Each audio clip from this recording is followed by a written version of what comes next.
എന്ന് പറഞ്ഞ അബൂബക്കർ സിദ്ദീഖ് റളിയല്ലാഹു അൻഹുവിനെ പോലെയുള്ള സിദ്ദീഖുകൾ പോയ സ്വർഗം.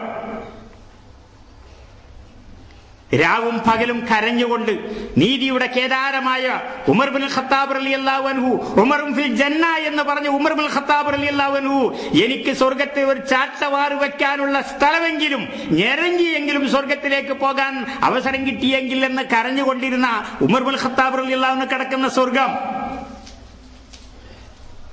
ഒരു ചക്രവർത്തിയുടെ അഥവാ ഒരു കാലഘട്ടത്തിലെ ഏറ്റവും ധനവാനായ ഏറ്റവും പ്രവിശാലമായ ഒരു സാമ്രാജ്യത്തിന്റെ ചക്രവർത്തി ഫിർഔനിന്റെ ഭാര്യയായിട്ട് ആ കൊട്ടാരത്തിൽ സുഖിച്ച് ജീവിക്കാൻ സാധ്യതയുണ്ടായിട്ട് പോലും ആ കൊട്ടാരത്തെ വലിച്ചെറിഞ്ഞ് സ്വർഗം ആഗ്രഹിച്ച ആസിയ ബീവി കടന്നു ചെല്ലുന്ന സ്വർഗം, മദീനയിലെ ഏറ്റവും പ്രവിശാലമായ തോട്ടം, നൂറുകണക്കിന് ആയിരക്കണക്കിന് ഈത്തപ്പനകളുള്ള തോട്ടം, അത് മുഴുവനും അള്ളാഹുവിന്റെ മാർഗത്തിലേക്ക് ധർമ്മം ചെയ്ത് എനിക്ക് സ്വർഗം മതി, അതിന് പകരം എന്ന് പറഞ്ഞ അബുദ്ധായി കിടന്ന സ്വർഗം. ഇങ്ങനെ ഒരുപാട് ആളുകൾ കടന്നു ചെന്ന സ്വർഗത്തെ സംബന്ധിച്ചാണ് നമ്മൾ പറയുന്നത്. ആ സ്വർഗം വിലപ്പെട്ടതാണ്. അപ്പൊ രണ്ട് കാര്യങ്ങൾ: ഒന്ന്, നമുക്ക് ലക്ഷ്യബോധം ഉണ്ടാകണം; രണ്ട്, നമ്മുടെ ലക്ഷ്യം അത്ര നിസ്സാരമായതല്ല, വിലപ്പെട്ടതാണ്.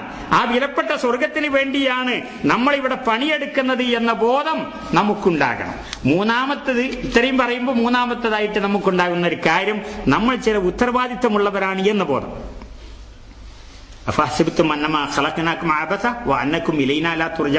നിങ്ങളിവിടെ വെറുതെ അങ്ങ് സൃഷ്ടിക്കപ്പെട്ടതാണെന്ന് വിചാരിക്കുന്നുണ്ടോ? നിങ്ങൾക്ക് യാതൊരു ഉത്തരവാദിത്വമില്ല, നിങ്ങൾ നമ്മളെ അടുത്തേക്ക് തിരിച്ചു വരികയില്ല എന്നുമാണോ നിങ്ങൾ വിചാരിക്കുന്നത്?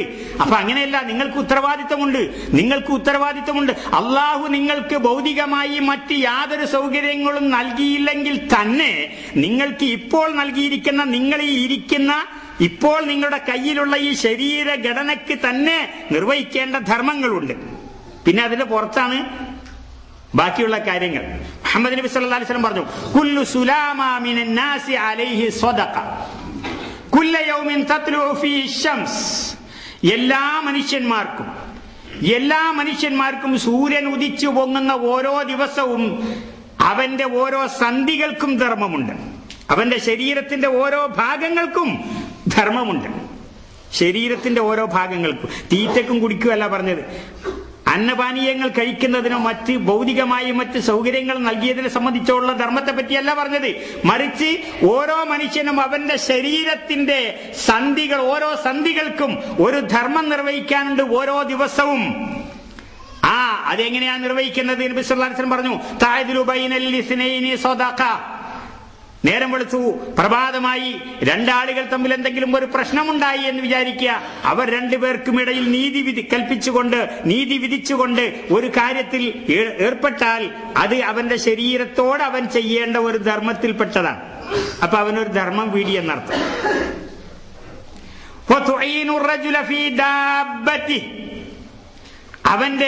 അവന്റെ വാഹനത്തിൽ ഒരാളെ കയറ്റ, അതൊരു ധർമ്മമാണ് എന്നർത്ഥം.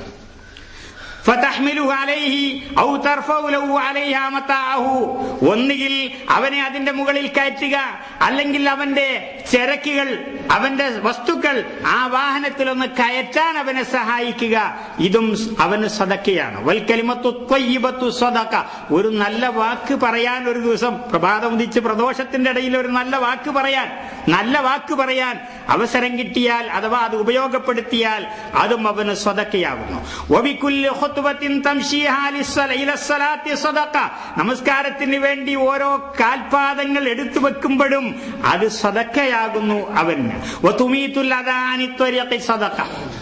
അതുപോലെ തന്നെ വഴിയിൽ നിന്ന് എന്തെങ്കിലും ഒരു ഉപദ്രവം, കല്ലാകട്ടെ, മുള്ളാകട്ടെ, വണ്ടിയാകട്ടെ, എന്തൊരു ഉപദ്രവമാണെങ്കിലും അവന് നീക്കാൻ കഴിയുന്നതാണെങ്കിൽ നീക്കിയാൽ അതൊരു ധർമ്മമാകുന്നു. ഇതൊക്കെ അവന്റെ ഭൗതികമായ ശരീരത്തോട് അവൻ ചെയ്യേണ്ട ധർമ്മങ്ങളിൽപ്പെട്ടതാണ് എന്ന് ആയിഷ ബീവി റളിയല്ലാഹു അൻഹ പറയുന്ന, ഒരു മനുഷ്യ ശരീരത്തിൽ 360 സന്ധികളാണുള്ളത്, 360 സന്ധികളെന്ന്. അപ്പൊ സ്വാഭാവികമായും ഒരു മനുഷ്യൻ നേരം വെളുത്ത് വൈകുന്നേരത്തിനുള്ളിൽ 360 നന്മകൾ അവന്റെ സ്വന്തം ശരീരത്തിന് വേണ്ടി ചെയ്യേണ്ടതുണ്ട്, സ്വന്തം ശരീരത്തിന്റെ ഭാഗമായി അവൻ ചെയ്യേണ്ടതുണ്ട്. ബാക്കിയുള്ളത് അവന് അള്ളാഹു നൽകുന്ന സുമ്മല തുസ്അലുന്ന യൗമഇദിൻ അനിൻ നഈം. പിന്നീട് അള്ളാഹു ഒരു നാളിൽ നിങ്ങൾക്ക് നൽകപ്പെട്ട ഓരോ അനുഗ്രഹങ്ങളെ സംബന്ധിച്ചും നിങ്ങളോട് അള്ളാഹു ചോദിക്കുമെന്ന് മുഹമ്മദ് നബി സല്ലല്ലാഹു അലൈഹി വസല്ലം പ്രത്യേകം സഹാബിമാരുടെ മുമ്പിൽ പറയുന്ന നേരം തന്നെ നബി സല്ലല്ലാഹു അലൈഹി വസല്ലം പട്ടിണി കിടന്ന് 3 ദിവസത്തോളം പട്ടിണി കിടന്നിട്ട് ഉറങ്ങാൻ കഴിയാതെ പുറത്തിറങ്ങിയ നേരത്ത് അബൂബക്കർ സിദ്ദീഖ് റളിയല്ലാഹു അൻഹുവിനെയും ഉമർ ഇബ്നുൽ ഖത്താബ് റളിയല്ലാഹു അൻഹുവിനെയും അതേ രൂപത്തിൽ തന്നെ പട്ടിണി കിടന്ന സാഹചര്യത്തിൽ കിട്ടിയിട്ട് ഒരു കഷ്ണം റൊട്ടി തന്റെ സുഹൃത്തായ ഒരു സഹാബിയുടെ വീട്ടിൽ നിന്ന് ഒരു റൊട്ടി കഷ്ണം തിന്ന നേരത്താ പറയുന്നത് സുമ്മലത്തുസ് അലുന്ന യൗമൈദിൻ അനിൻ നഈം. ഈ അനുഗ്രഹത്തെ സംബന്ധിച്ച് ഒരു നാൾ നിങ്ങൾ ചോദ്യം ചെയ്യപ്പെടുമെന്ന്. അപ്പോ നമ്മൾ മനസ്സിലാക്കേണ്ട ഒരു കാര്യം, നമ്മളൊരു പാട് കടക്കാരാണെന്ന, നമ്മളൊരു പാട് കടത്തിലാണുള്ളത് എന്നാ അല്ലേ? നമ്മൾ ആലോചിച്ച് നോക്കൂ. നമ്മൾ ഓരോ ദിവസവും നമ്മുടെ സന്ധികൾക്ക് നമ്മുടെ ഭൗതികമായി ഈ ശരീരം നൽകപ്പെട്ടതിന് പകരമായിട്ടെങ്കിലുമുള്ള സദഖ അള്ളാഹുവിന്റെ മുമ്പിൽ നമ്മൾ നിർവഹിച്ചിട്ടുണ്ടോ? അപ്പൊ നമ്മൾ കടക്കാരാണ് എന്ന ബോധം നമ്മെ സംബന്ധിച്ചിടത്തോളം ഉണ്ടായിരിക്കണം. അത് മൂന്നാമത്തെ നമ്മുടെ ചിന്തയാണ്. 1 ലക്ഷ്യബോധം, 2 അത് വിലപ്പെട്ടതാണ് എന്ന്, 3 നമ്മൾ ഉത്തരവാദപ്പെട്ടവരും അതോടൊപ്പം തന്നെ നമ്മുടെ കർമ്മങ്ങളിൽ ഏറെ കടപ്പെട്ടവരുമാണ് എന്ന്. ഒരുപാട് ചെയ്തു തീർക്കാൻ ബാക്കിയുണ്ട് എന്നർത്ഥം. 4 കാര്യം നമ്മൾ ഗ്രഹിക്കേണ്ട ഒരു കാര്യം, നമുക്ക് സമയം വളരെ കുറവാണ് ഇനി എന്നുള്ളതാണ്. കാരണം ഒരുപാട് സമയം കഴിഞ്ഞുപോയി. പ്രായം കൊണ്ട് ചിന്തിക്കേണ്ട കേട്ടോ, പ്രായം കൊണ്ട് ആരും ചിന്തിക്കേണ്ട, അങ്ങനെ ഒരു ധാരണയുണ്ടാവും. എന്ത്? അപ്പൊ നമ്മളൊക്കെ ചെറുപ്പമാണല്ലോ, നമ്മൾ ചിന്തിക്കേണ്ടത് അങ്ങനെയല്ല. നമ്മുടെ പ്രായത്തിലുള്ള, നമ്മളോടൊപ്പം പഠിച്ച, നമ്മുടെ നാട്ടിൽ നമ്മളോടൊപ്പം കളിച്ച പലരും മണ്ണിനടിയിൽ പോയിട്ടുണ്ടല്ലോ, അതാലോചിക്കണം. അപ്പൊ നമുക്ക് എത്ര സമയമുണ്ട് എന്നല്ല, ഉള്ള സമയം എങ്ങനെ ഉപയോഗപ്പെടുത്താമെന്ന്. സമയം വളരെ കുറവാണ് കൂട്ടരെ. നമുക്ക് അള്ളാഹു നമ്മുടെ മുമ്പിലേക്ക് വെച്ചിരിക്കുന്ന സമയം അത് ഏതുവരെയാണ് എന്ന് അള്ളാഹുവിന്റെ മുമ്പിൽ മാത്രമാണ് അതിനെ കണക്ക്. അതിന്റെ സമയമാകുമ്പോൾ നോക്കി, നിങ്ങൾ വളരെ ഓടിക്കളിച്ച് ജോലിയിലായി വ്യാപൃതനായി യാതൊരു ആരോഗ്യത്തിന് യാതൊരു ദോഷവുമില്ലാത്ത കേടുമില്ലാത്ത മനുഷ്യൻ ചിരിച്ച് കളിച്ച് തമാശയും പറഞ്ഞുകൊണ്ട് ജീവിക്കുന്നതിനിടയിൽ, അങ്ങനെ പണിയെടുത്തുകൊണ്ടിരിക്കുന്നതിനിടയിൽ കാലിന് ഒരു വേദന, നെഞ്ചിനൊന്നുമല്ല, നെഞ്ചിനോ തലക്കോ ഒന്നല്ല, കാലിനൊരു വേദന. ആശുപത്രിയിൽ പോകുന്നു. 2, 3, 4 ദിവസങ്ങൾക്ക് മുമ്പ് നടന്ന ഒരു സംഭവത്തെ സംബന്ധിച്ച് പറയാം. കാലിനൊരു വേദന, ആശുപത്രിയിൽ പോയി കിടക്കാൻ പറഞ്ഞു. 2 ദിവസം കഴിഞ്ഞപ്പോൾ പറഞ്ഞു നാട്ടിൽ പൊക്കോളൂന്ന് പറഞ്ഞു. എയർപോർട്ടിലെത്തി, വിമാനത്തിൽ കയറി, ബെൽറ്റ് ഇടാൻ കഴിഞ്ഞിട്ടില്ല. നമ്മുടെ സമയം വളരെ കുറവാകുന്നു സഹോദരന്മാരെ, വളരെ കുറവാണ്. ഓരോ ദിവസവും നമ്മളോട് അത് വിളിച്ചു പറയുന്ന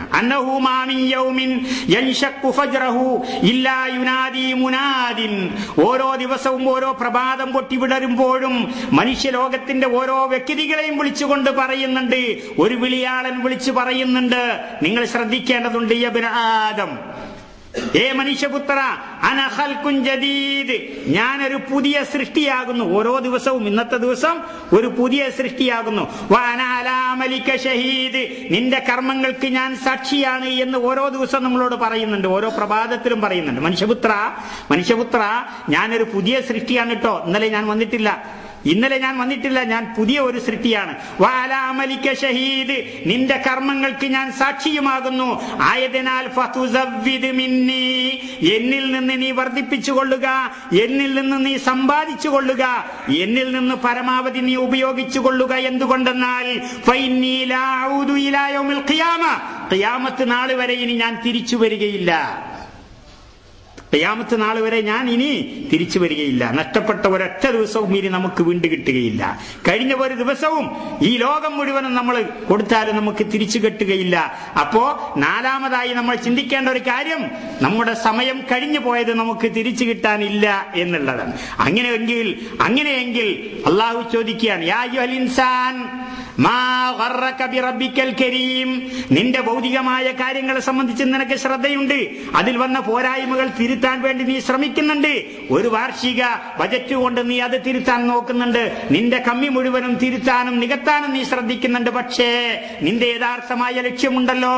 യാ അയ്യുഹൽ ഇൻസാൻ, ഏ മനുഷ്യ, മാ ഗറക ബിറബ്ബിക്കൽ കരീം, നിന്റെ അത്യുദാരനായ, നിനക്ക് എന്തുമാത്രം സൗകര്യങ്ങളും എന്തുമാത്രം അനുഗ്രഹങ്ങളും നൽകിയ നാഥനുണ്ടല്ലോ, ആ അത്യുദാരനായ നാഥനെ സംബന്ധിച്ച് നിന്നെ വഞ്ചിച്ചു കളഞ്ഞത് എന്താണ്?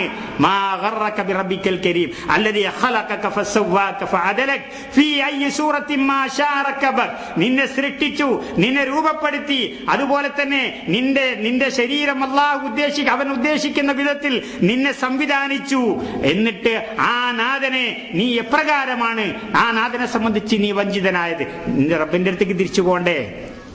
പടച്ചവന്റെ അടുത്ത് കണക്ക് പറയണ്ടേ? ഇന്ന് അങ്ങ് പോയാൽ ബാക്കി എന്തുണ്ട്? എന്റെ മക്കളിൽ നിന്ന് ഇനി വരാൻ എന്തുണ്ട്? ഇന്ന് ഞാൻ തിരിച്ചു പോവുകയാണെങ്കിൽ എന്റെ ബാക്കി ശേഷിച്ചിരിക്കുന്ന എന്റെ മക്കളിൽ നിന്ന് എനിക്ക് എന്തെങ്കിലും വരുമാനം വരാനുണ്ടോ? അത് പ്രാർത്ഥനയാണ്. അതിന് വല്ലതും ഒരുക്കി വെച്ചിട്ടുണ്ടോ? നമ്മളെ ഭാര്യയിൽ നിന്ന് വല്ലതും വരാനുണ്ടോ? ഒരുക്കി വെച്ചിട്ടുണ്ടോ? നമ്മുടെ സഹോദരന്മാരിൽ നിന്ന് വല്ലതും വരാനുണ്ടോ? ഒരുക്കി വെച്ചിട്ടുണ്ടോ? നാട്ടിൽ നിന്ന്, പള്ളിയിൽ നിന്ന്, കമ്മിറ്റിയിൽ നിന്ന് വല്ലതും വരാനുണ്ടോ? അതിനൊക്കെ നമ്മൾ ഒരുക്കി വെക്കേണ്ടതില്ലേ? അങ്ങനെ വരാൻ, അതെ, സദഖത്തുൻ ജാരിയ, ഒരു മനുഷ്യൻ മരിച്ചു കഴിഞ്ഞാൽ 3 കാര്യങ്ങൾ മാത്രമേ ഇവിടെ ബാക്കിയുള്ളൂ എന്ന് പറഞ്ഞിട്ട് എന്താ പറഞ്ഞത്? മൂന്ന് കാര്യങ്ങൾ. ഒന്ന് സദഖത്തുൻ ജാരിയ, നമ്മൾ മരിച്ചു കഴിഞ്ഞാലും നമുക്ക് തുടർച്ചയായിട്ട് നമ്മുടെ ലിസ്റ്റിലേക്ക് ഇങ്ങനെ വരുമാനം വന്നുകൊണ്ടിരിക്കും. എങ്ങനെ? ഒരു തെങ്ങ് വെച്ചാൽ, ഒരു കമുങ്ങ് വെച്ചാൽ, ഒരു കിണർ കുഴിച്ചാൽ, ഒരു കുളം ഉണ്ടാക്കിയാൽ, ഒരു പള്ളി നിർമ്മാണത്തിന് സഹായിച്ചാൽ, ഒരു മദ്രസ നിർമ്മാണത്തിന് സഹായിച്ചാൽ, ഒരു വഴി കീറിയാൽ, ഒരു 4 ആളുകൾക്ക് നടക്കാൻ സൗകര്യപ്പെടുന്ന ഒരു വഴി നമ്മൾ നൽകിയാലോ അതിനെ സഹായിച്ചാലോ, ഇതൊക്കെ നമ്മൾ മരിച്ചു കഴിഞ്ഞാലും നമുക്ക് ആ വഴിയിലൂടെ നടക്കുന്ന ആളുകൾ ഉപയോഗപ്പെടുത്തുന്നതിനനുസരിച്ച് നമുക്കതിന് കൂലി, പള്ളിയിൽ കയറി നമസ്കരിക്കുന്നതിനനുസരിച്ച് കൂലി, മദ്രസയിൽ കുട്ടികൾ പഠിക്കുന്നതിനനുസരിച്ച് കൂലി, അനാഥശാലയ്ക്ക്, അങ്ങനെ എന്തെങ്കിലും ഒരു ധർമ്മം നമ്മുടെ ബാങ്കുകളിലെ അക്കൗണ്ടുകൾ കൂടുന്നതിനനുസരിച്ച് നമ്മൾ ചിന്തിക്കുന്നുണ്ടോ? ഇതിൽ എനിക്ക് ബാക്കി എന്താണെന്ന്? നമ്മുടെ കുടുംബത്തിന് ബാക്കി വെക്കാനാണ് നമ്മൾ പലപ്പോഴും ശ്രദ്ധ. മഹാനായ സഅദ് ഇബ്നു അബീ വഖാസ് റളിയല്ലാഹു അൻഹു തന്റെ മരണം അടുത്തിരിക്കുന്നു എന്ന തോന്നലിൽ നബി സല്ലല്ലാഹു അലൈഹി വസല്ലം അദ്ദേഹത്തെ സന്ദർശിച്ച സാഹചര്യത്തിൽ നബി സല്ലല്ലാഹു അലൈഹി വസല്ലമയോട് പറഞ്ഞു, പ്രവാചകരെ, ഇനി ഞാൻ ഈ രോഗത്തിൽ നിന്ന് രക്ഷപ്പെടുമെന്ന് എനിക്ക് തോന്നുന്നില്ല. എനിക്കാകട്ടെ ആകെ ഒരു മകളേ ഉള്ളൂ, ധാരാളക്കണക്കിന് സ്വത്താണ് എന്റെ കയ്യിലുള്ളത്. ആയതുകൊണ്ട് ഞാൻ എന്റെ മകൾക്ക് വേണ്ടി ഒരു അല്പം മാറ്റിവെച്ച് ബാക്കി മുഴുവനും ഞാൻ ധർമ്മം ചെയ്തു കൊള്ളട്ടെ എന്നാ ചോദ്യം. ചോദ്യത്തിന്റെ വ്യത്യാസം അതാണ്. എനിക്കാകെ ഒരു മകളാണുള്ളത്, മകനായിട്ട് ആരുമില്ല, മോളെ നോക്കാൻ എന്റെ മരണത്തിന് ശേഷം ആരാളുള്ളത്? അപ്പൊ അതുകൊണ്ട് ഈ സ്വത്ത് എന്റെ മകൾക്ക് തന്നെ കിട്ടാൻ എന്താ മാർഗം എന്ന് ചിന്തിക്കുന്നു. ഇവിടെ ചോദിക്കുന്നത്, എനിക്കാകെ ഒരു മകളേ ഉള്ളൂ, ധാരാളം ധനമുണ്ട് എന്റെ കയ്യിൽ, ഞാൻ ഏതായിരുന്നാലും ഇതിൽ നിന്ന് ഇനിയിപ്പോ രക്ഷപ്പെടുമെന്ന് എനിക്ക് തോന്നുന്നില്ല. ആയതിനാൽ പ്രവാചകരെ, എന്റെ ധനത്തിന്റെ ഒരല്പം അവൾക്ക് വേണ്ടി മാറ്റിവെച്ച് മുഴുവനും ഞാൻ ധർമ്മം ചെയ്തു കൊള്ളട്ടെ. നബി സല്ലല്ലാഹു അലൈഹി വസല്ലം പറഞ്ഞു, വേണ്ട, എന്നാൽ ഞാൻ പകുതിയെങ്കിലും അള്ളാന്റെ റസൂൽ അപേക്ഷിക്കുക, റസൂൽ സല്ലല്ലാഹു അലൈഹി വസല്ലമയോട് അപേക്ഷിക്കുകയാണ്, പകുതിയെങ്കിലും കൊടുക്കട്ടെ എന്ന്. വേണ്ട, എന്നാൽ 1/3 കൊടുക്കട്ടെ പ്രവാചകരെ, 3 തന്നെ അധികമാണ്, ശരി എന്ന് നബി സല്ലല്ലാഹു അലൈഹി വസല്ലം പറയും. എന്ന് പറഞ്ഞാൽ സ്വർഗത്തിന്റെ